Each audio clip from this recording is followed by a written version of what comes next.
starting a little late, just giving people time to come in. And I feel like because of the number of people that have registered, we might even have more people to enter as the hour goes on, which is completely fine. But good morning and welcome to the RIAC Learning Series. My name is Vanessa Brewer and I'm the Regional Interagency Council Program Administrator, and my co-host is Lee Taylor. Lee is the State Interagency Council Program Administrator, and we work with the Department for Behavioral Health, Developmental, and Intellectual Disabilities. And before we get started today with our session, I just want to remind you that the RIAC Learning Series sessions have been scheduled through June 2022, which is just next month. I mean, we are already almost halfway through this year, which is hard to believe.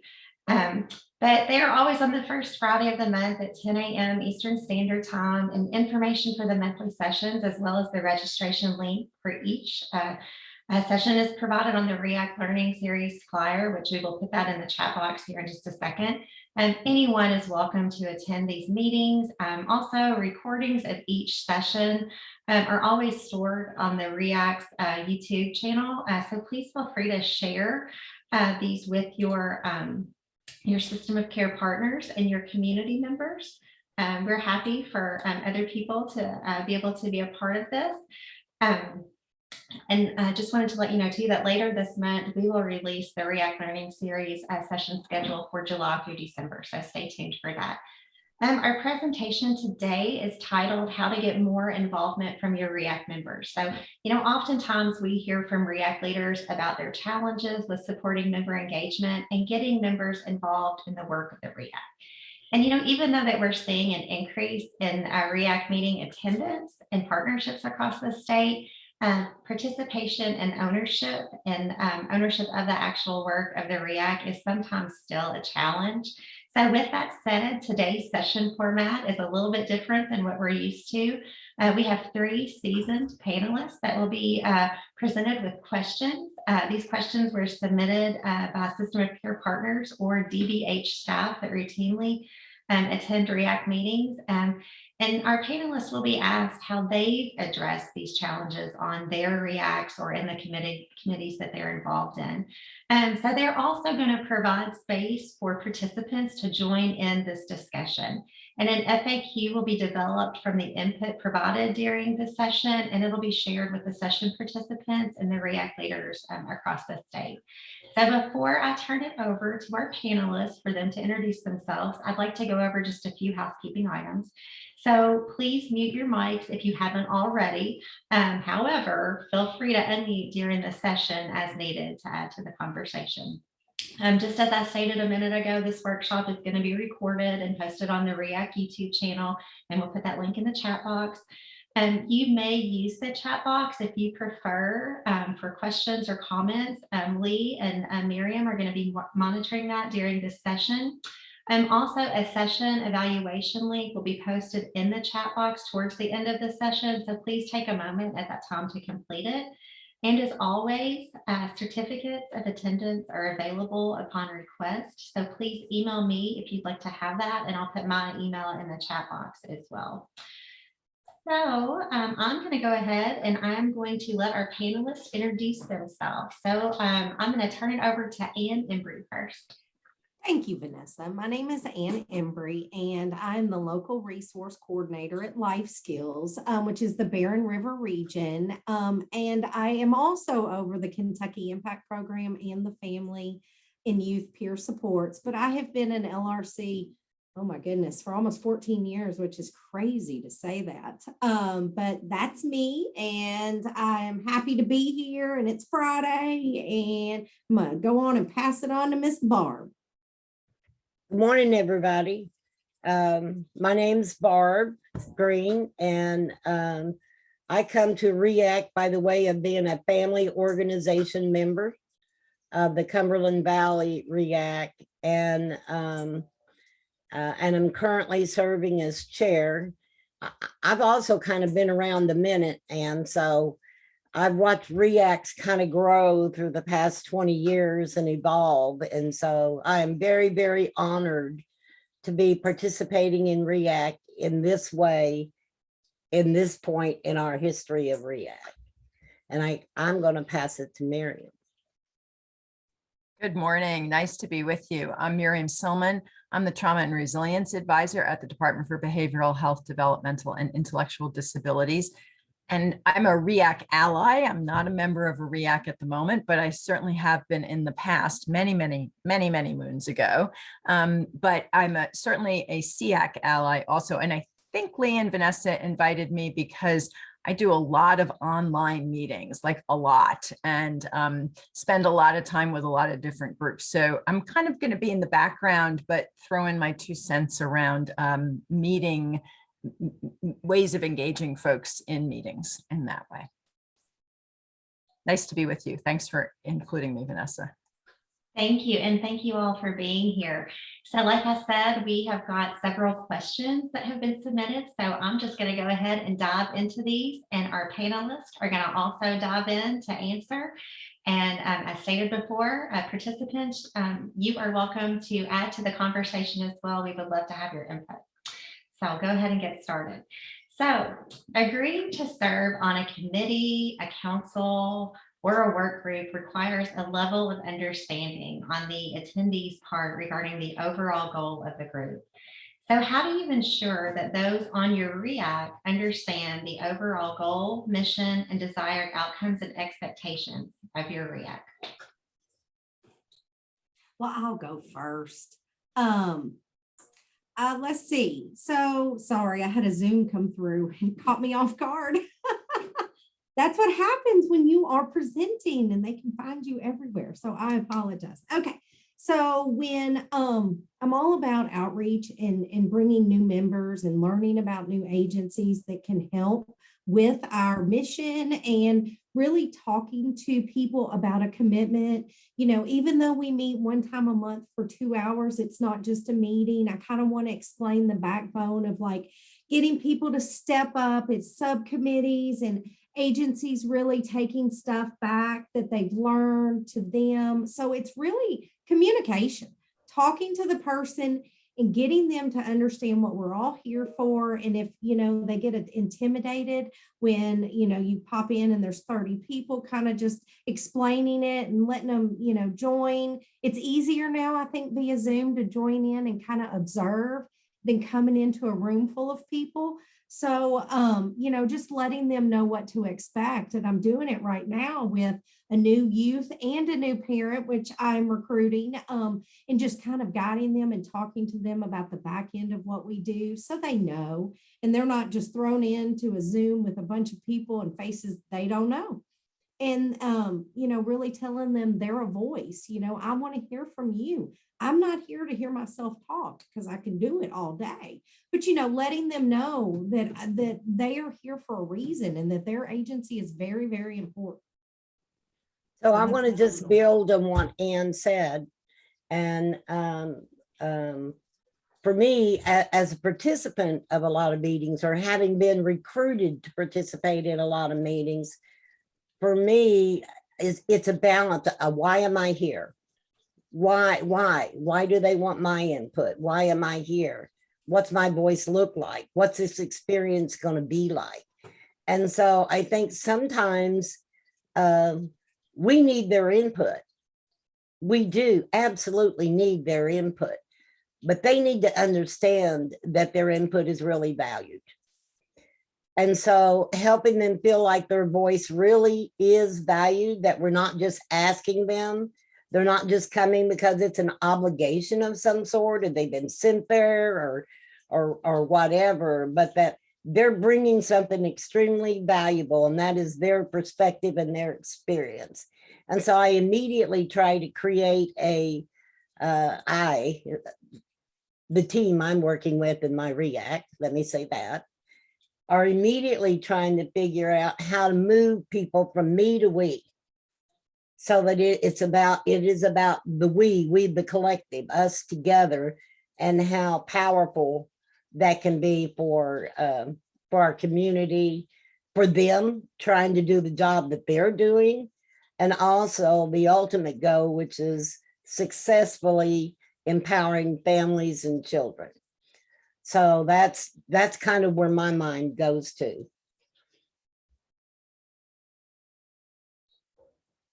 I don't have much to add. The only thing I would say is that sometimes the most visible people don't have the time for something. And I think it's really hard sometimes when we tap somebody and they're very engaged in lots of other things, and they may not actually have the time to be able to devote. And so to also have a discussion around, like, we really want your voice. And if you don't have time and capacity, who else in your organization might? Because part of RIAC is to build capacity. So that's a great opportunity for the person who may be spread too thin to be a behind the scenes person and somebody else to be elevated as the actual RIAC member. But I love that moving from me to we. I think I might have to steal that, Barb.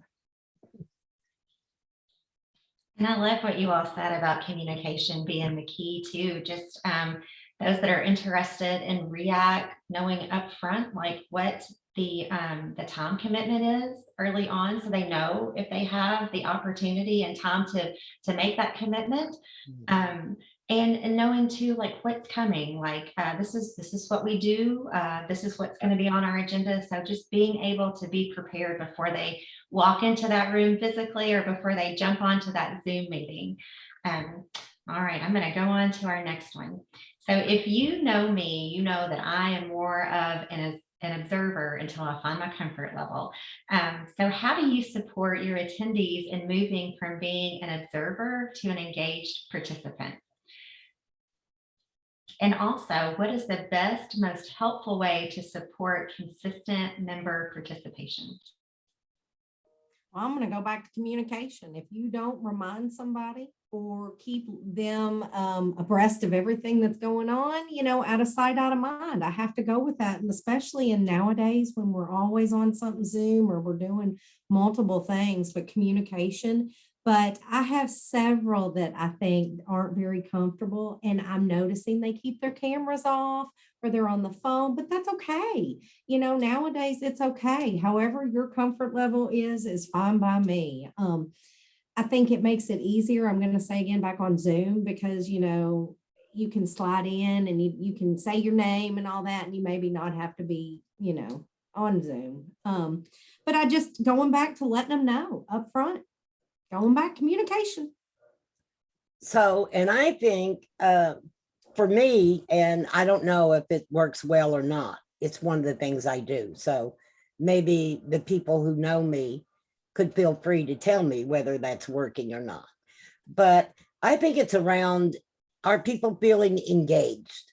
Are they absolutely feeling engaged? Do they have an investment in whatever this conversation is? And a lot of people, not me, of course, because I'm never at a loss for words, but a lot of people do have some hesitancy. Maybe they're feeling like they don't know enough. Maybe just because people have a good knowledge base, it still may feel very awkward to appear like you don't know enough or your knowledge base is somehow inferior to other people who are participating in the conversation. And so allowing people to participate in whatever way they can, but then I am a challenger. And so I will begin to gently challenge people to, if you're not going to say something, if you don't feel comfortable speaking out loud, put it in the chat. And then I went back to Monica, our LRC, and would say, are people putting things in the chat? So people felt a little bit challenged to at least type out something, even if I don't have anything to say. And then kind of moving them, starting where they are, but gently challenging them to kind of move into a more engagement with the rest of the group. So that's my 2 cents about that. I think sometimes you can also help people to feel more comfortable in small groups. So one of the advantages of Zoom is that you can use that breakout feature or when you're in person to do some breakouts. And I think if you have a few new people, that's a good way to get people engaged. So to pose a question to the group and, if you need feedback on something, have people break up for even just 10 minutes to process it. And sometimes folks who won't speak up in the large group will have a chance to or feel more comfortable to speak up in that small group. And then also when the report back comes, it's not as tied to them, it's tied to the group. So that starting to gain some trust in that way. And I think you're going to talk some about this as we move along, but also having some pauses, asking for some feedback, and also acknowledging the feedback when you get it. So when somebody does say something, acknowledging, oh, I see that somebody noted this or said this, so that people do feel like when they engage, it is recognized. I think sometimes we know we've seen it, but people don't assume we've seen it in the chat, or even if they say it out loud. Really, I've learned that we have to really give that response and acknowledgement in the moment. So there's a really good question in the chat around social anxiety and being on camera and talking in front of others. So that small group might be a way to start to have somebody gain some trust in that way. The other thing maybe to really think about is making sure that you share your agenda in advance. And if there's going to be a question posed to the group, that way people can see it in advance and think about it a little bit in advance. So for people who are uncertain either about their knowledge or who like to feel prepared to respond, that can help ease that anxiety. I'm going to let Anne and Barb speak to some strategies. I agree. And it's also, you've got to let them be on their comfort level, because if they are, you can't make people feel better about talking in front of people. And you see this little number down where it says participants, and it may be a higher number. I think that could bring on anxiety. So I just always say, and I probably need to do this more, just if you're uncomfortable with your camera on, just acknowledging that it's okay. That's kind of how I probably need to do a little better with that. And I love your idea of breakout rooms. That's what I need to do, because sometimes there's crickets chirping and I'm like, somebody's got to talk. But if you split them up, I've got a big note on it. So I think there'll be breakout rooms coming. But thank you, Miriam, on that. Yeah, I also agree with the breakout rooms, because I think that there is a totally different comfort level in the amount of people who's looking at you and listening to you. And I just wanted to touch on the notion of people having high anxiety. And so it may not be that people aren't thinking about it, and it may not be that they're don't care or aren't invested in the conversation. It really could be that they are experiencing some real difficulty with anxiety and speaking and stuff. And so I just want to affirm the whole notion of affirming anytime someone that because you begin to know the participants, and who might generally hang back, or who's always there to talk about everything. And so just the validation of when they speak. And I heard that, Lee, you said that very clearly in the chat box. Validating people's contributions, I think, is really important to making them feel like they have been included and they've been heard. Yeah. So I would just say one other thing, especially if you know that there are some members who have some anxiety. Part of what mitigates that anxiety will be feeling comfortable with the group. And so one way to do that is to always do a check-in of some kind at the beginning. And it doesn't have to be serious. It could be, something, it could be the classic kind of something new, something good. It could be your favorite binge-worthy TV show recently. It could be your favorite rainy day activity, just something that gets people to share a little bit about who they are and interact in a way. And then the other thing that you can do is you can, especially if you have multiple new people, do a breakout for those introductions. So you can do a prompt and have it be a small group and then mix up the groups each time. So people start to get to know each other a little bit. And that may help to manage some of that social anxiety. I also think that, this new legislation that's going to require cameras on doesn't require people speak. It just requires cameras on. So remind people of that. And also don't forget about your reaction buttons at the bottom if you're using Zoom. And so people can give a thumbs up or applause or a smiley face. And that way somebody who's a little unsure may be able to see other people's reactions first before they give theirs, to kind of check that there's a range or that they're not going to be the outlier in some way. So those kinds of tricks can help also folks to feel comfortable. I think this is particularly true when you have youth members, like 1 or 2 youth members and a whole lot of adults. That in the beginning, depending, maybe a youth who's really comfortable speaking out, but it may be a youth who is a little intimidated by all of these adults in the room. And so that's a great way to engage them because they're so tech savvy also. I think the icebreakers is a beautiful way to actually start the meeting, and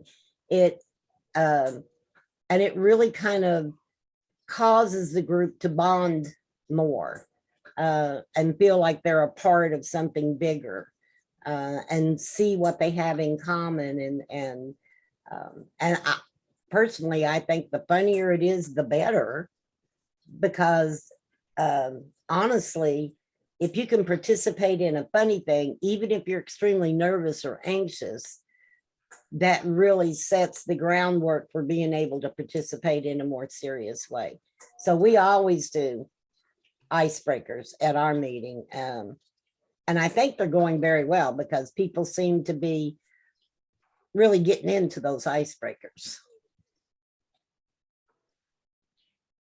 And I just want to say before we move on to the other questions, I love the ideas that you guys are coming up with around the new legislation. Because I do think it's important, just like we say with our system of care core values, we want to meet people where they are. And that's important for everybody on our councils. We need to meet them where they are. And so if that is just having your camera on when you're voting, or knowing about the reaction button. So knowing that just because your camera's on doesn't mean that you have to speak. It's all of those things. So meeting our members and our guests where they are so they do feel like this is a safe space to come to. Yep. All right, next question. Over the years, many of the coalitions that I've served on created ground rules to build trust and promote accountability. Does your RIAC have them? And if so, how did you establish them? And why are they important to you? So I'll go first on this one. And our RIAC kind of does have some ground rules. We kind of try to set the tone for each conversation. Some conversations are more difficult than others. Because we're humans, we have all kinds of baggage that we might bring to a particular conversation, or maybe even conflicting experiences about some things or some of the topics. And we need to have those hard conversations. So ground rules, I think, are really, really key. I will say this, I have avoided, and my team, we have avoided having just a set of ground rules that we operate by. We kind of look at those ground rules and say, are those appropriate for this particular conversation that we're going to have this time? And then, try to, and just really to say, what's going to make you feel like you can really participate in this conversation? What do we need to do? It could be a breakout room. It could be. It could be a lot of other things. For example, it could be that they're allowed to pass on something. Sometimes people really do just need to pass. Now, if they're passing on everything, then that's a total different conversation.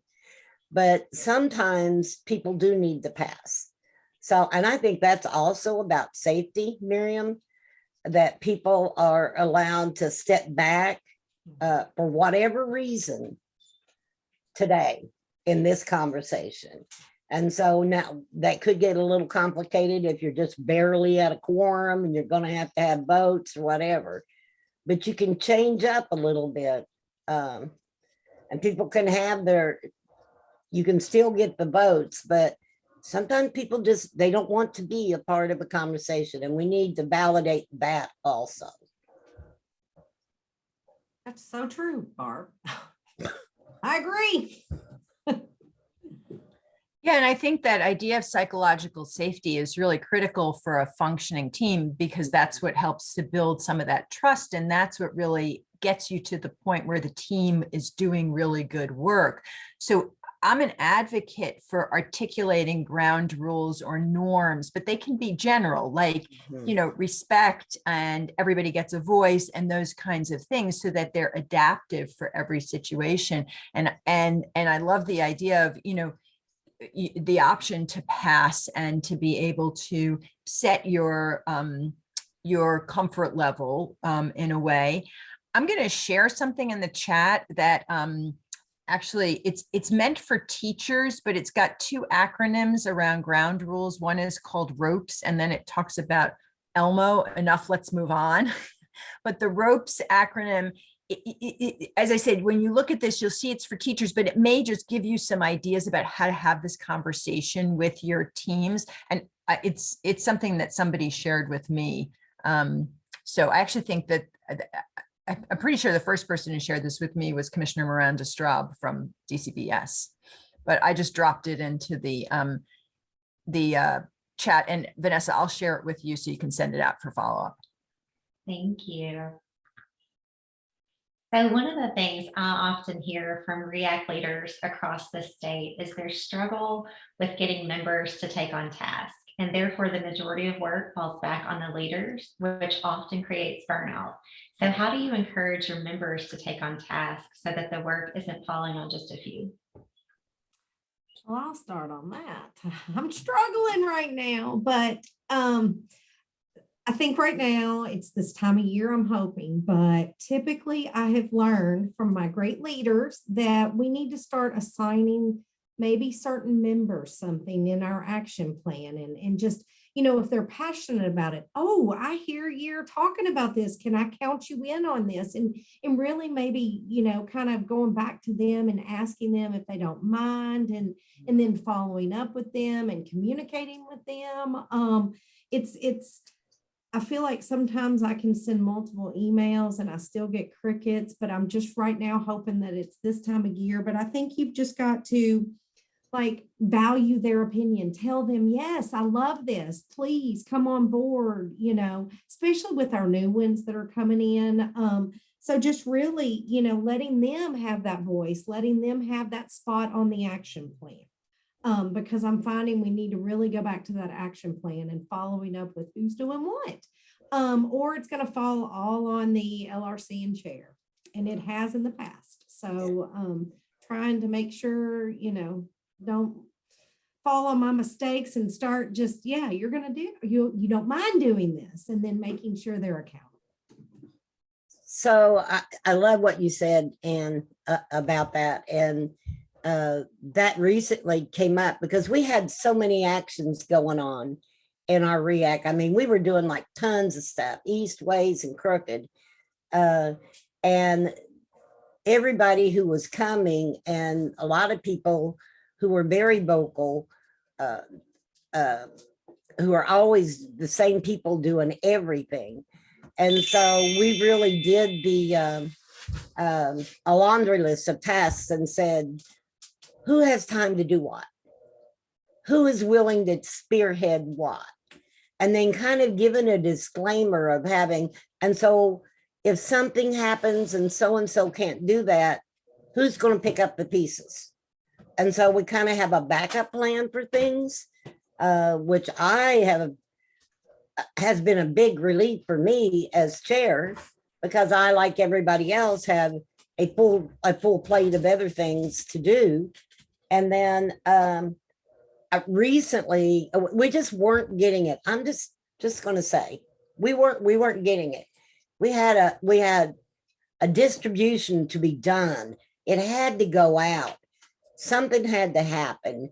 And so we met as a small team, and we looked at a list. And so we said, these are the people we're just going to ask straight up. So can you deliver this amount if we can get them to you, can you hold this amount at your place? And so somebody could come and pick them up. And so we actually kind of organized a plan, because this has been on the agenda for like 2 or 3 meetings and it still wasn't happening. And so we actually came up with a plan and said, will you buy this? Can we do this plan? Can we make this work? And lo and behold, it happened. And so that was our backup plan, because people are busy. And, people agree to do things that in the end they find out they really can't pull that off. But so we try to give them an out, but have a backup plan for the out. Does that make sense? Absolutely. I'm a big fan of small work groups, so that there's not one person who's taking on the responsibility. And I think, Absolutely. Michelle, to your point in the chat around sometimes people volunteer and then they can't follow through. If you have 2 or 3 people who have a task, then hopefully one of them can, or they put pressure on the other to come and do it. The other thing that I would say is that sometimes, because we have an understanding of the end result, but not everybody on our RIAC may, or in our group may, sometimes we need to break things down into smaller bites and smaller deliverables. And so I think figuring out what the steps are and having people come back with each part of that step, each meeting or in between. And then the other thing that I would say is, I never do a meeting summary or meeting minutes without there being a column about action and who's responsible, or an action list at the end that summarizes here's what's happening and here's who's going to, and it has a time. So it has the action, who's responsible, and then the time frame of when it's expected to be done. So that builds in a little bit of accountability, because even if people kind of forget, if you prompt them the week before, like that's your accountability. Sometimes I forget what I'm expecting from people. So I can go back a week before the next meeting, or half, in the midpoint between, and prompt people and say, hey, how are you doing with that? Do you need anything?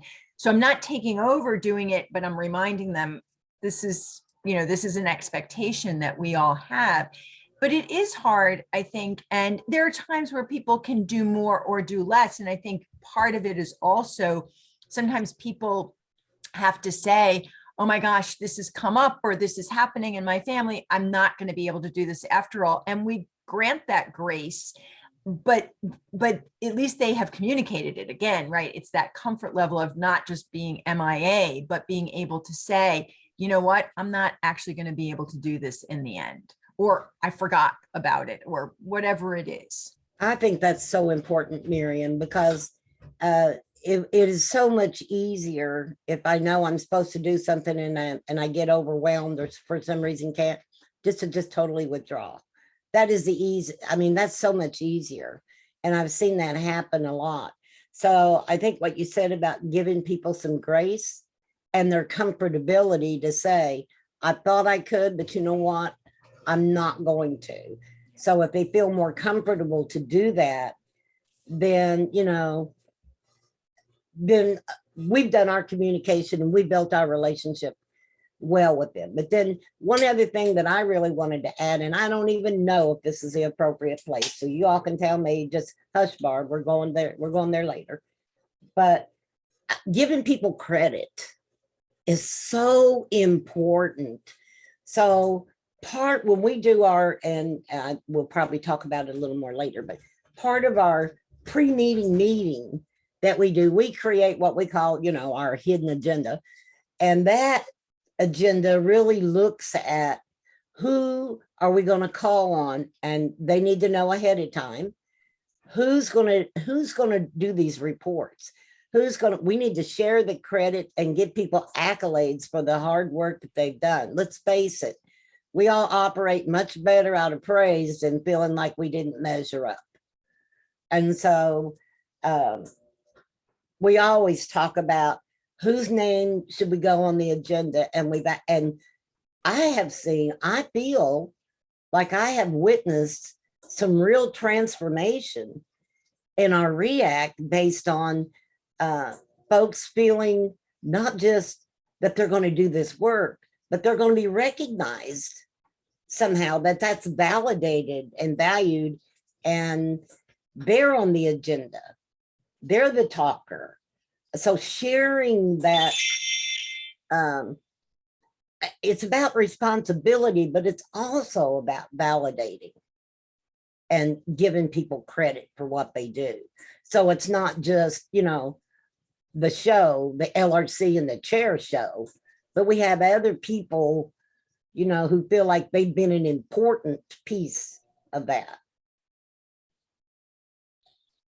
So Great I'm probably model. way off topic, so I'm sorry. No, you're not. I don't think you are. And I think like that idea of modeling targeted affirmation, like we identify a specific thing that we're affirming people for, like that's kind of, we want people to be doing that all the time, especially with youth and with kids. So it's a great way to model that. So, you know, I mean, our process should embody the content of what the work that we do. And so those are all ways that we do that.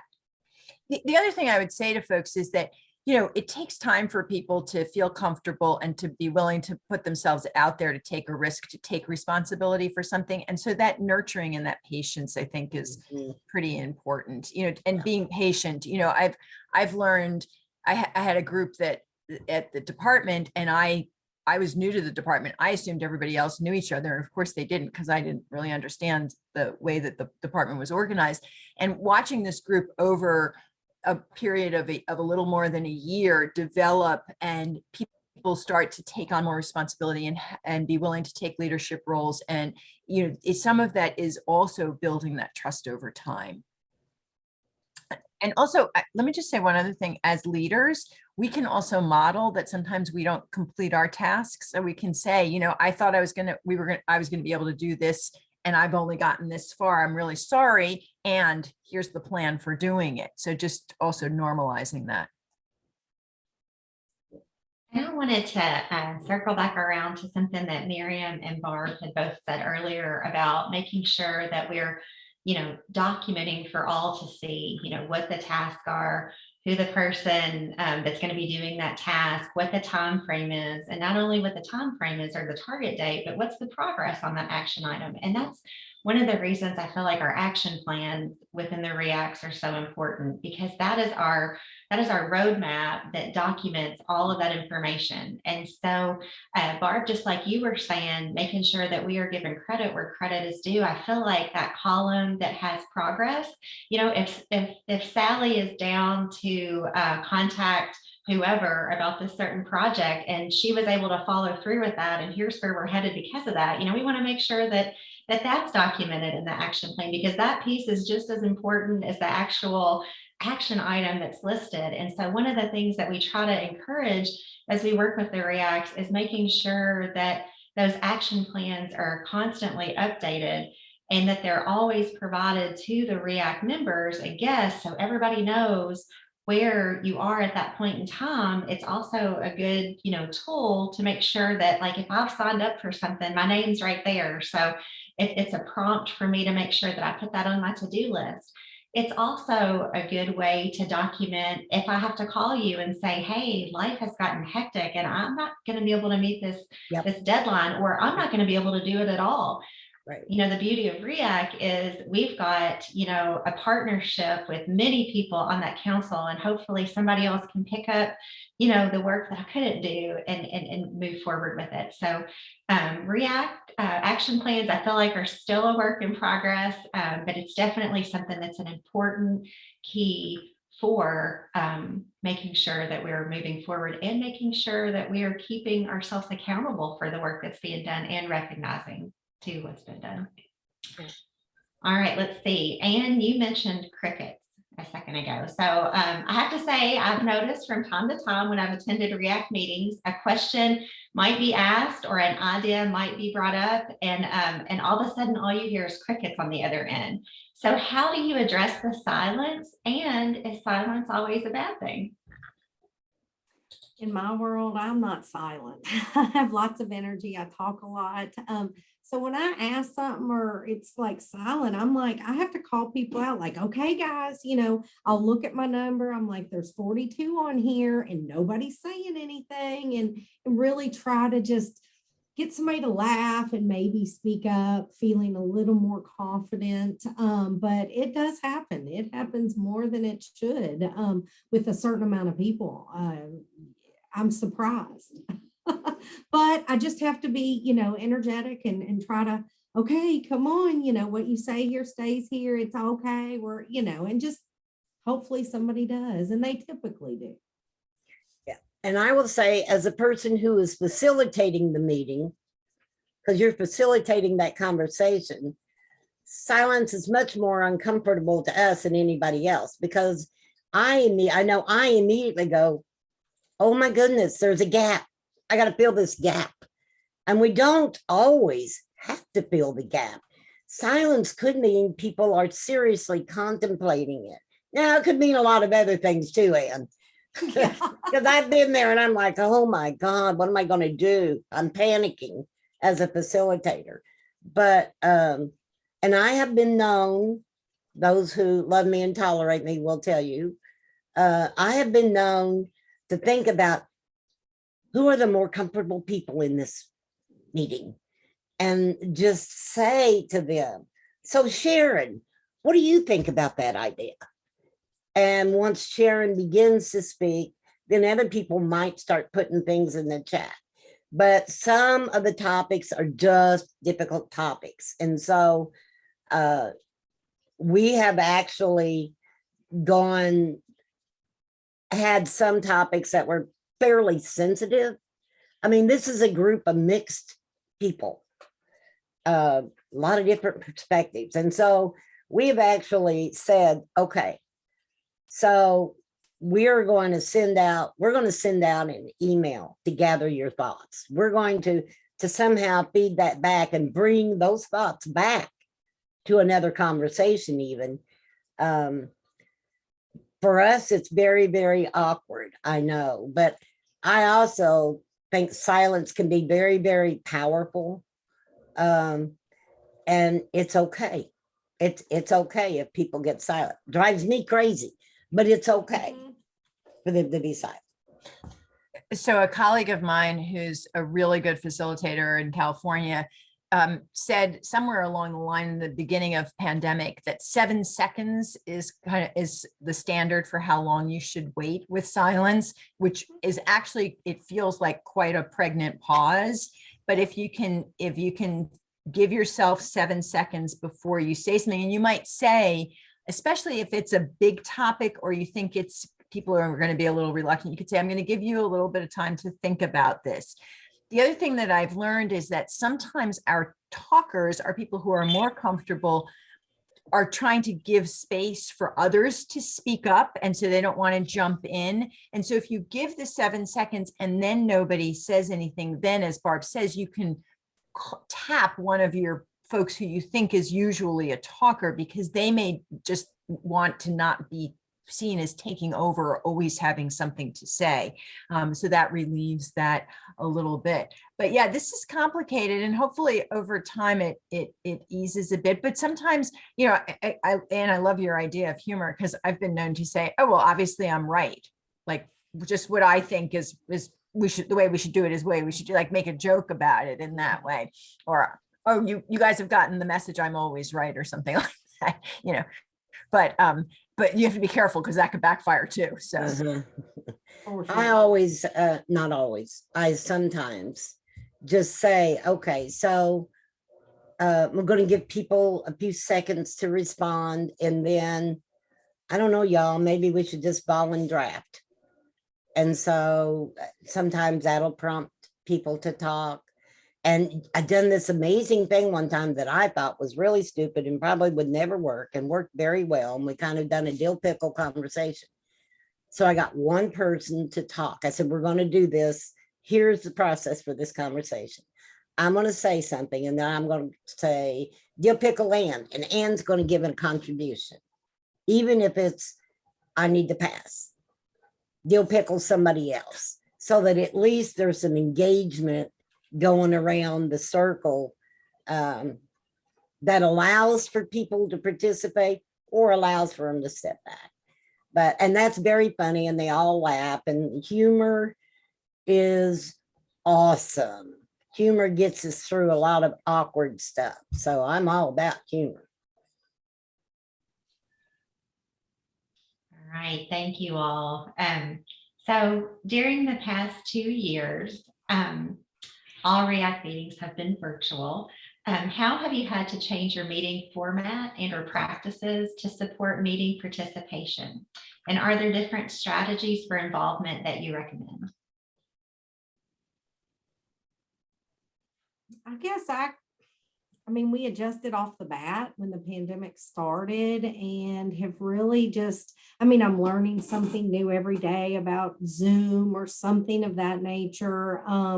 Really trying to, I don't know, I guess I haven't really, prior to when we were in person, it was about getting the food and getting the folders ready. So there was a lot of busy work. And I feel like now I'm able to focus maybe a little more. And I don't know. I don't really know if I've changed my meetings. I feel like that I have better attendance. So more people are aware of what we're doing. I think we're out there more. I think more people are like, wow, that's what RIAC is, and learning more. But I don't think I really necessarily have changed that much.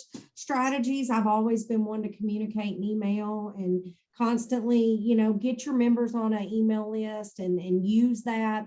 That's a great communication tool. But I don't really think we've changed that much as far as just, it's now better attendance, for sure. I think for me, I mean, I've been around a minute. And so moving into the virtual, I never even touched technology until I was 50 years old. So, and then comes this pandemic and the virtual world and Zoom and oh my gosh, I was so overwhelmed with that. And I think a lot of the other participants might have been a little overwhelmed than they would like to admit, about how do you do this? How do you do that? Where's that reaction button? Oh my God, I'm never on mute when I'm supposed to be, and I'm always on mute when I don't need to be. So, just we give each other in our RIAC meetings a lot of grace about, okay, so we know that technology, is just about the time we think we have it, something else goes wrong, because I've experienced a lot of technical difficulties. And so I'm trying to balance that and not feeling totally inadequate with other people's levels of skill and what, Zoom has done to their world. I agree, virtual has really allowed more people to be able to participate, hands down. That's what I have seen. But there are some curious things about Zoom, and I don't think it's going to go away. In the early Zoom days when we were doing that, there were less technical issues. I don't think Zoom was prepared for the virtual world either. And so it did make a difference. I found I had to be, I'm a face-to-face gal. That's who I am, that human contact, human interaction. And so Zoom is a little more scary for me. And so I had to be more practiced about how do I express myself on camera.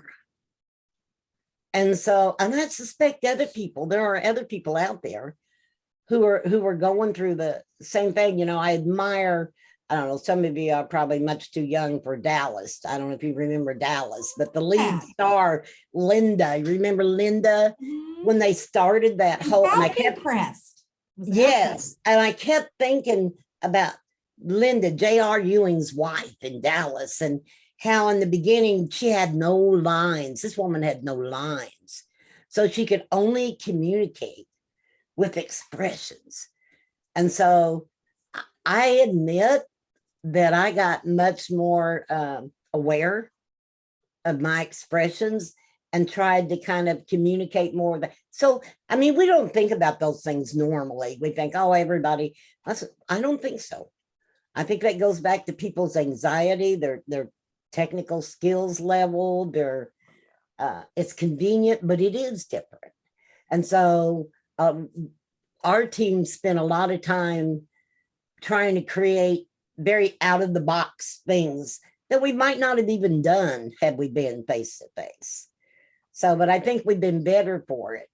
And I think our RIAC has actually gotten closer, not more distant during the virtual world, which I'm both surprised by, but grateful for.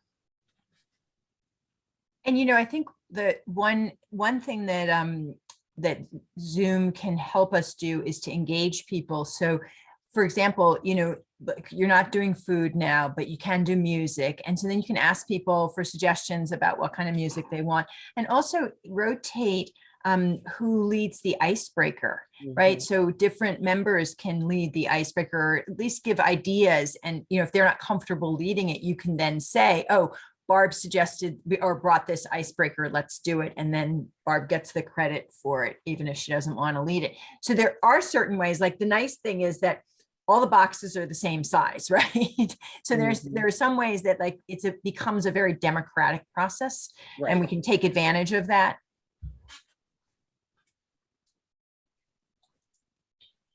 Thank you all. Those are some wonderful ideas. And so I'm glad we're doing an FAQ for this because it's going to be helpful for me too. Taking notes myself. So the next question we've touched on just a little bit, but I want to make sure that we cover it because I feel like if we don't, it's going to be a missed opportunity for some discussion. So the majority of RIAC members wear various hats in their agencies and in their communities. And I've heard many people say in my professional and personal life that they feel busier now than they ever have before. So how do you keep your members plugged in between meetings, and how do you keep them coming back? Communication. Yeah, The I don't wait for that. Email We is don't- our friend. Yeah, we don't wait. We don't wait for Nope. them to contact us. No. We reach out to them. Yeah. And we reach out to them a lot. I mean, sometimes it's just as simple as sending an email to some of the members that you know they've got a lot going on.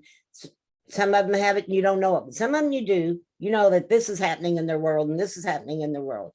And so just reaching out and saying, you know, I so appreciate you as a member of our RIAC. And what just wanted you to know, I was thinking about you today as you move through this big event that you're trying to do. And just that kind of just more of a personal engagement with them, I think can be helpful. And get to know them. I mean, I Yeah. want to know what they bring. I want to know what they can offer. Let them know I'm there, and vice versa. And I think that's where, like, if there is a work group, then there's something that there's a thread that's happening between if they have a task to do in some way. So yeah, I mean, it is about connection and relationship in the end. That's what keeps people feeling engaged or feeling like they want to engage, I think. Yeah, I'm a big purporter of subcommittees, drives a lot of people crazy. But I think sometimes, you know, these subcommittees are supposed to meet this time or that time or whatever, just kind of checking in with them. How'd your meeting go? You know, I heard y'all had a good meeting. I can't wait to hear what's going on or, you know, what's been accomplished or stuff, but the personal connection, I think, is important. And one of the things that I've also noticed when I attend RIAC meetings, sometimes we do get them there, but and there's so many things competing for our time these days. I know that. But I've noticed that members jump off from time to time after about an hour into the meeting, which can impact quorum, which impacts voting and RIAC business. So how do you keep members on for the full time of the meeting? And I know that that's different. Like there are some RIACs and certain months that you can get it done in an hour, but generally we're asking for at least 2. And Barb, I know you guys have gone over to 2.5 hours at sometimes, just depending on what you're working on. So how do you keep people engaged throughout the meeting so you do have them there to make sure quorum isn't impacted? I'm all about getting to the point. Let's get there. Let's follow our agenda. Let's do our action plan and let's get out early. You know, we've got to follow along. And that's probably where I'm more impatient. Like if it's crickets and something, I'm like, okay, let's come on. But then I'll use, oh, well, all right, everybody likes my idea. But I think, asking them if you can't attend the whole time, letting us know in chat. My members are really good about letting me know because I give them the reminder. I try to give the agenda the day or 2 days before and just, letting me know. But we always have, I'm like, oh, I started out with that many and I've already lost several. And I think that's just going to happen. I noticed we had 11 on here and we've lost one. So I think that is the Zoom world, but if you can try to just, make sure what they have to say is important and that they're not there just to be on a Zoom. We all have done that and we multitask and just trying to make sure they're keeping their attention and not telling stories or going off task. I mean, we are there for a reason and other people have other things to do. So that's me, short, sweet. Let's get to the point. So that's kind of what I do. I remember those days of 3-hour RIACs, and I'll be honest, they were hell. And you lose interest after an hour to an hour and a half. And I apologize to say that, but my attention span is quick and it needs to go. And I think if you're there to have conversations on the side, you're missing that point. And I was always someone in person. Hey guys, we got to bring it back in, because side conversation can throw me off because I can get easily distracted and then we're off task. So just really trying to keep that momentum going. Yeah, and I think what I would like to offer is it's been really weird because I would have thought it would have been the opposite and people would have been jumping off quicker. And we talked as a mini team in our RIAC about, oh my God, what if we get to here and there's not enough people left to vote? And you know what I'm saying? And for some weird reason, our RIAC just seems to be they're getting longer. Part of that, I think, is our agenda is maybe getting bigger or fuller than what we had anticipated in the past.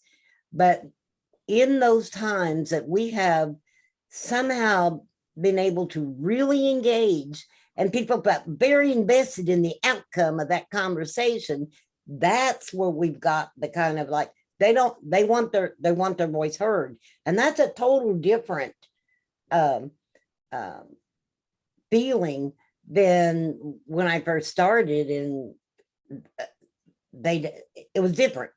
People are more committed. I don't know why. I don't know what the magic sauce is, but I know that the level of investment has increased in Cumberland Valley. So whatever that is, and I think it's a lot of different things, but that has been amazing. And it's because they're just absolutely so invested. And that's where we get people volunteering to do things. Those people that hang out longer, they are sometimes the volunteers that says, you know what, I didn't sign up for that committee, but I could do that. So I don't know. It's weird. I don't know what the magic sauce is. Can I jump in with a question, Oh, Barb? Yes. So your RIAC is, I attended yours yesterday, and they were going strong past the 2-hour mark. So my question is, when you guys send out your meeting invites or calendar invites, the emails, how long do you list your meeting times? 2 hours. 2 hours. Okay, because at 2 hours, people aren't dropping off. So I was just curious if you were doing things differently. Yeah. Well, and I don't know, we try to say, we want to respect people's time, but if people want to stick around and want to talk about this some more, or we really hope that you can stay on for a little longer because we still need to do this and this or whatever. You know what, Lee, I don't know. I mean, I think I really think it's that they're just feeling invested. I think they're just really, they just really feel invested in those conversations. And we used to do like round robins, and it's hard for us to find time to do the round robin. We're having to be very, very creative in how people do that. And, you know, I've actually asked people to put the round robins in the chat and save them and send them out so that people have updates and so on and so forth. But it has been absolutely amazing. What a privilege to be in that RIAC right now with that, all that investment. It's just, it's been a privilege. And who would have thought that, I mean, 20 years ago, never would I have thought that a parent would be a chair. Never would I have thought that, right? Kathy, you know what I'm talking about. I mean, it just wasn't, that was not, I was trying to figure out as a parent rep how I could have a voice. And now, not only are our parent and youth reps there, but we have not just a little voice, we have been granted a powerful voice in what's happening. And yeah, and I'm getting far too passionate, so I'll step back. Well, and Vanessa, to your question, you know, I think every RIAC, every group is going to be different, right? And so sometimes you have to read some of that and to know what that sweet spot to keep people engaged is. And to Anne's point, you know, sometimes if some of the work is happening outside the formal meeting, then there's a report out or a presentation of, so this is what we've done. What do you guys think? And then you go back and the worker bees can do a little bit more, so that their different groups may use the meeting in different ways. Barb's group, it may be that because everybody is right now really, really engaged with most things, everybody wants to talk about all of the different things that are happening. But in other groups, it may be that there are these subgroups and subcommittees and work groups that do some of that. The other thing I would say is, I think you're legislatively meeting monthly, right? That's your requirement, is a monthly meeting.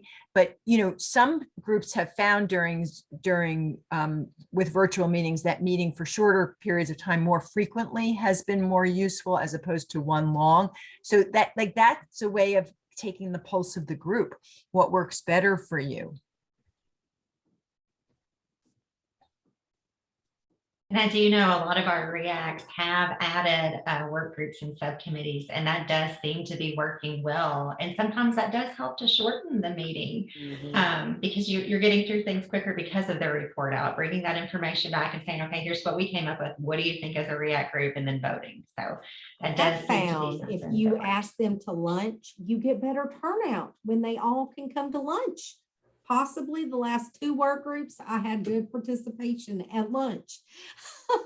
So maybe do that. Sorry, I had to throw that in there. No, you are fine. Food is important and it does bring people together for sure. Yeah. So we have a few more questions that we are going to try to get through before our time ends today. So one of them is awareness of community resources is an important part of RIAC meetings. And a lot of times that's how we learn about new community resources. However, it should be a small part of the meeting, since the majority of the meeting should be devoted to the action plan. So my question to you is, how do you plan for community presentations? And are there things that you take into consideration prior to approving and or requesting presentations for RIAC meetings? Yes, for sure. I am all about outreach. So with my job as impact with the case managers, I love to learn about new agencies, new programs that can really benefit children. And I feel like a short 10 to 15 minute presentation on what they can bring to our children and families in our community is beneficial. And it gets people connected, you know, like, oh, I've never heard of that. And I didn't know that was here. So it's just keeping people more aware. I have sometimes realized it might backfire because they want to join RIAC. They want to do all this in the beginning and then they drop and I never hear from them. But I think just if I feel they're impactful to our families and agencies, or another a member wants to present about something new, I think that's okay. But I'm learning that you've got to set a time limit, 10 to 15 minutes, and just making sure that, we do it before we start our meeting so they can jump off, and just letting them know, hey, you got this time. So, but I think it's very valuable because I think people need to know what's out there, because there are so many different things for kids popping up every day. And if the local resource coordinator or somebody else can't keep up, who is? So that's one big thing I like to do. So I'll turn it over to Barb now. So here's what I think. It's very difficult. I think that Anne is absolutely right. As many resources as we can become aware of that can bring contributions to the RIAC itself, to the collaborative, and to the community, that's a critical component of what we're trying to build. We're trying to build a system of care. That's what we're trying to build. And so having all of those is really important.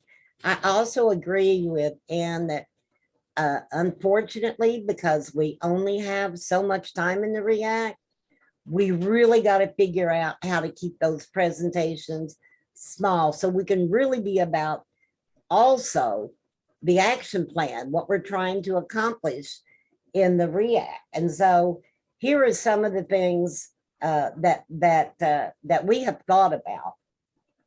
And one of those is, if they're bringing a presentation, how does it relate to the rest of the RIAC?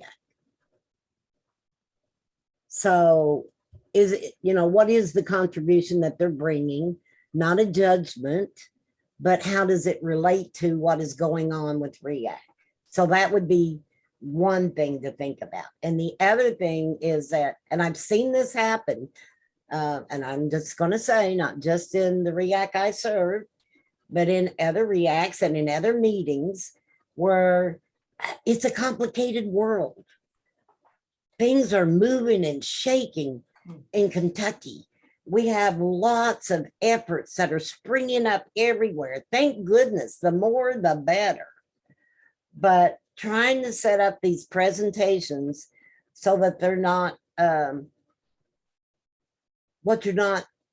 people are not feeling competitiveness in the conversation, so that it doesn't feel like they're coming on board to solicit you, your beneficiary base that you're working with, and so on and so forth. So it truly is in a spirit, a collaborative spirit, I think is really, I think that's also really important. And we've talked a lot about that. Yes, we want to hear from everybody, but we got to be very, as Anne said, very strategic about who, when, how long, and how it relates to what we're trying to do. And when they do it is also important. I'm not sure they should do a presentation at their first time they ever come to a RIAC, because they don't understand. I mean, how could they? I think they need to experience the flavor of RIAC and the point of RIAC, so they understand how what they're doing really fits into that bigger picture. And that in the end, we are a we, and it's not, we're not doing the one up on who's a better agency here, who's doing the most work, who's doing this. And that can really happen if we're not careful. And I've seen that happen. And in ours, and I was like, oh my gosh, I missed the mark. We missed the mark somehow, because they don't understand why they've been invited here. So I guess that's all I got to say about that. Michelle, you had your hand up earlier. I don't want to miss your question. I was going to piggyback off of Barb. In Jefferson County, I have definitely seen the competitiveness. I need caffeine within Jefferson County, just because there's so many different providers. And one of the things that I had found, at least as the LRC, is reaching out to all of your so-called competitors and asking for their information with what their, services are, and then sharing it out, even though, let's just say that we're mental health, for example, and, I'm asking for, ABC mental health provider to send me their information, and then I share it out with the RIAC members, and they're on that as well. Then they have like a sense of, oh, okay, well, it's not that, they're stealing our information. They're really wanting us to get connected with other people, because it's all about, everybody is, obviously trying to keep their doors open. But I think that like took down a big wall of what she had seen, in the past, as well as that competitiveness, that everybody's, trying to, serve the same population or the same kiddo. And, so it created a lot of wars. And since I started doing that, I've seen a lot of more collaborative conversations, even through just like emails outside of our RIAC meetings, where other providers are talking with other providers that maybe they didn't necessarily have that relationship with before. So I thought that was, at least in the more city areas, it was definitely beneficial to kind of break of that, kind of everybody was throwing out their elbows to, fight with the same space type of deal. Yeah. And then also like limiting the time when we did have the presenters, ahead of time, like having that conversation before, they even presented of, okay, well, generally, about 5 to 10 minutes is generally what we normally allot for, any type of information that you're going to share. Here's currently what we're working on. But then having providers that are, or presenters specifically talk about whatever it is that it's at that topic within that meeting. So like, for example, Jefferson County is doing the anti-gun violence. So anything related to that, or supports or programs or resources specifically to help that need, would be like the presenters that, we would, encourage to come in, because it could then link other providers with resources and stuff. So that was beneficial, as opposed to just, free Neely that wanted to talk about, their water spray that they wanted to, announce that just came out, or whatever the case may be. I'm like using hypotheticals, but if it was completely unrelated to kind of what we were actually geared towards, I thought that was helpful, because then people got connected to those resources and those providers, like what Barb was saying, that they may not have known, or I'm sorry, Ann was saying that they may not have known that was even a resource that they could tap into. Mm-hmm. So that collective, connection, I think, has actually helped build a lot of the sidebar conversations that we have. At least on the Jefferson County side, I'm still working on our rule, but getting them all kind of playing nice at the same table together, and then collectively outside of RIAC, so that they can, call their competitor and say, hey, you know what, because everybody, in Kentucky now is short-staffed, and that just seems to be a national, norm now. So if they can't serve them, then maybe, our partner over here, in RIAC, they can serve them. So it's like a warm handoff now. Yeah. I found that that's been a, improvement, I should say, since I've, came on board. That's great. And I think that, the bottom line is there is enough work for everybody at this point, right? And RIAC has to take a really hard stand, I think, in saying that, and in saying our job as the system of care is to make sure that all kids and families get what they need from whatever providers.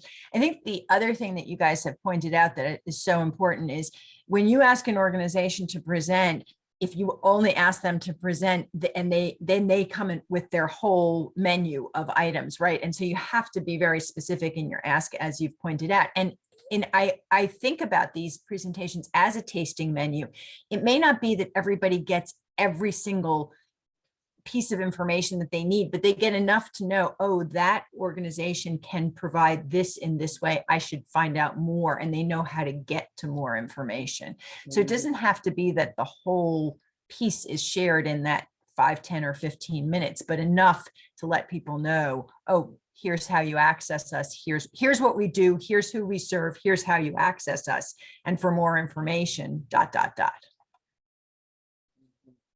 You guys have provided some really good guidance in this area, because I know this is something that Lee and I often see when we attend RIAC meetings, and sometimes I'll even hear, okay, who's presenting next month? And I'm like, no, that's not what this is about. It's not seeking presenters unless it's relevant to what the area of focus is. But I love the ideas that you brought up. And so I love that we were putting this FAQ together so that we can, provide this out for people who weren't able to attend. So for the sake of time, I have one more question, and then we're going to bring it to a close. But my last question for everyone is, What do you think are the main keys to a successful RIAC, and not only a successful RIAC, but the regional system of care that we are working to implement and expand?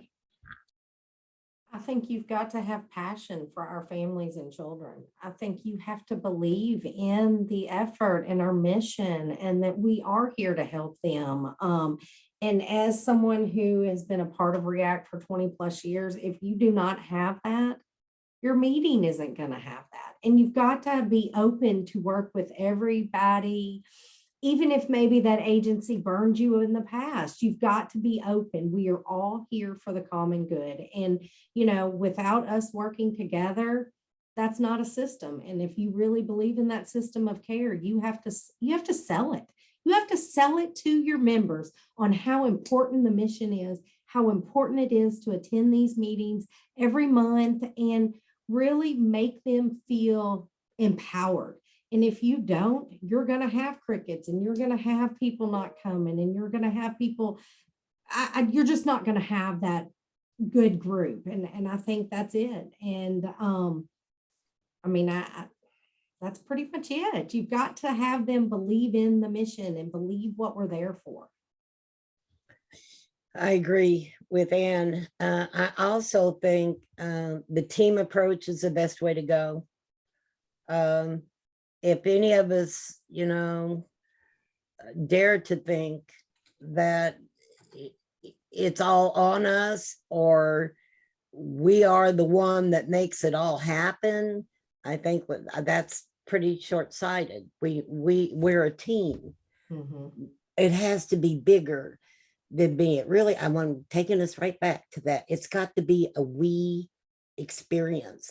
And I will say, I also think in our RIAC team, we have spent a little bit of time about some self-assessment. So where are we in the journey of this RIAC? And okay, so what I've noticed is a lot of people are falling back. So what's going on? Is there a culture that we've missed that's going on here? Is this just a natural point because we know group formation and the life of organization kind of evolves and changes, and there are those times when people there's an ebb and flow to people being on it and moving away from it, and to be mindful of those things. And I also think if we're not having some hard conversations in RIAC, we're missing the mark. And so be open and look at some of those challenging conversations as real growth opportunities for the collaborative. It's okay not to agree. And I think we have to be very prepared as we move forward. There's competition is going to be there. People have been around a long time and they've had this experience and that experience and negative experiences. And we're trying to partner when we hold some things in common philosophically, but our practices can be very different. We're in any number of places in our journey toward family and youth driven system of care or what it looks like or what it acts like. And who's got to be there and so on and so forth. So I think, you know, being ever mindful about our own analysis about where are we in this journey of trying to build a system of care and practice, walk the walk that we've been talking and make it a we so that it's bigger than just what's happening in this meeting. It is much bigger than that. I don't know. That's my pedestal preach. So. You know, I think that sometimes because the goals are big and they're so important, that maintaining hope that Ann started with of that, you know, that we can do it sometimes falters, you know, when you have a legislative session that seems to not really be thinking about families and children very much, or things like that, people get discouraged. So One thing that I would say is that as you are thinking about your action plans, to make sure that there are small stops along the way that will offer opportunities for hope and celebration as you're getting to the big things, because I think that keeps people inspired and makes them feel like, yes, we can do this, when it sometimes feels like there's a lot of stuff that's overwhelming and challenging about it. So like the enthusiasm, the hope, the inspiration that you guys offer, I think is so critical. And we want people to experience some success, some times that they can celebrate and make those celebrations big, man. When you do achieve something, really make it big. So I think that's an important part of keeping going on these we have lofty goals. Absolutely. So Miriam, I just wanted to build on what you're saying, because I think it's important. It's important for me in my work when I'm trying to lay out, we have long-term goals that we're trying to get to. And so not just celebrating the whole house got built, but every nail that got driven to build that house is extremely important. And so recognizing that, I mean, I think that's important for us to keep in mind. And I think it's important for us to keep in mind that it is a privilege. This is a privilege. It is an honor to be asked to be part of something this important to our communities and our families and our youth. And, as a family member who experienced RIAC from the other place, back when service coordinators were bringing their plans to the RIAC and all of that was happening, and Kentucky Impact was a huge part of it, I cut my leadership teeth in the experiences I got. And that was so transformational. So I know how transformational our work is. And so I just feel honored and privileged just to be participating in it. And I really appreciate being asked to share an opinion with you all today. Well, and I really appreciate you guys being on here to share your input and your guidance. This has been very empowering. I know we haven't had a lot of people on our meeting today, but I'm grateful that this is something that can be archived for people to watch at a later time, because it's very important information. So I want to thank Vanessa, Yeah. Sandra had her hand up. Oh, Sandra, I'm sorry, I didn't see. Sorry, I was going to let it go. No, I was thinking that there is, I don't know if you're already doing it. All the RIAC leaders, and their small team, what would be ideal if they could have a private meeting every so often, or a scheduled monthly meeting, only because that's how we do with our teams. Because sometimes you just need somebody that you can say, oh man, things are going so bad this month, and it's no official and it's private, and I messed up in this and I don't know how to do this. Anybody has an idea, and it's the same group, and it's almost like a internal support group that has been really helpful to keep us uplifted, or when we are like, I really don't know what I'm doing today. I just wanted to tell you that help me out here. How can I do this? I forgot. I don't know. So that could be something that could be a great support, and it needs to be a scheduled meeting. So in that way, people will go, and so you develop that in the whole stage, since it's the same mission, and people tackle similar issues and have different approaches.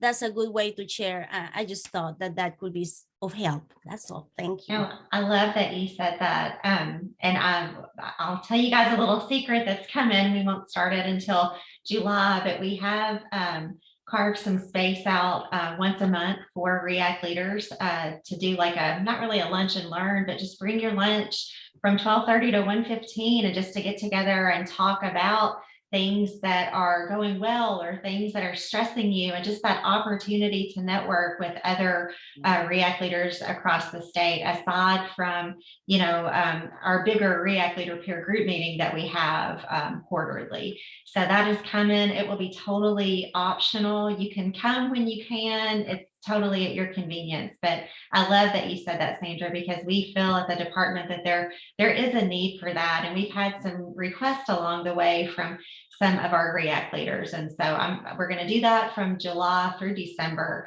and see how that goes. And then if it goes well, we'll continue it. So that's going to be the third Friday of the month, I believe, from 12:30 to 1:15. So Vanessa, I don't know what the process is, but we have done like almost all of the talking. And I'm very aware of that. And so I think that when you send out notes, maybe we could even ask for them to add to the strategies that they have found, that they have discovered along the way that's been helpful, so that we're getting the benefit of things that they've done that's worked as well. I love that idea. And so what I'm going to do is I'll put that FAQ together. I'm going to send it out to you guys first, just to make sure that I haven't misconstrued anything. I'll listen to the recording, and then I'll send that out to everybody after we finalize it and ask for their input. I do love that idea. Thank you, Barb. And let's see here. We haven't heard a lot from our audience, as Barb was saying. So before I close this out, I just wanted to see if anybody else had anything to say about what we've talked about today. I think Kathy Mason has her hand up. Oh, how am I missing these? Go ahead, Kathy. Okay, I wanted to tell you guys, sorry, I'm sick, but I am your demographic that you're looking at. I'm your target audience, because I'm not only the chair, but I'm the parent rep. And I was the parent rep first. So everything you guys are saying, I'm writing it down, but I'm going, yes, yes, yes. So I hope you're hearing me rooting for you.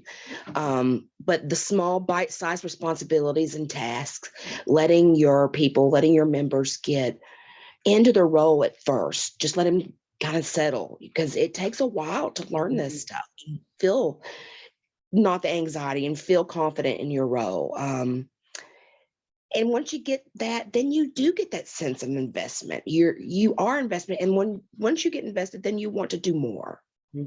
So I just appreciate what everybody's saying, and I'm writing all the things down. I'm going to take it back to Liz, and we're doing a lot of that already, but just so much powerful stuff. But I'm telling you from both perspectives, I can see sitting on the chair side and sitting on the parent rep side, how this is great stuff. Appreciate it. Thank you, Kathy. Anybody else? No? Well, I want to thank Anne, Barb, and Miriam again for participating as panelists and for sharing some really good guidance and tips with us. And I want to thank our participants for spending your Friday with us and for adding to the conversation. As a reminder, the session will be available on our RIAC YouTube channel shortly, so either later today or next week. I'm going to put the survey in the chat box for you guys to complete.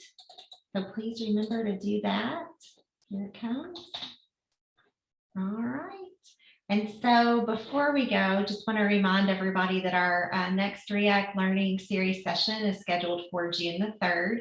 The title is Parent Involvement in Action, and our speakers are going to be Joy Varney. She is our department's Family Engagement Coordinator. We also have Tamarsha Beckman coming. She is Penny Ryle's RIAC Parent Representative. And we have Amanda Metcalf with KPFC. She is their Family Leadership Coordinator. So we do hope to see you there. And I want to thank you again for joining us, and have a great Derby weekend.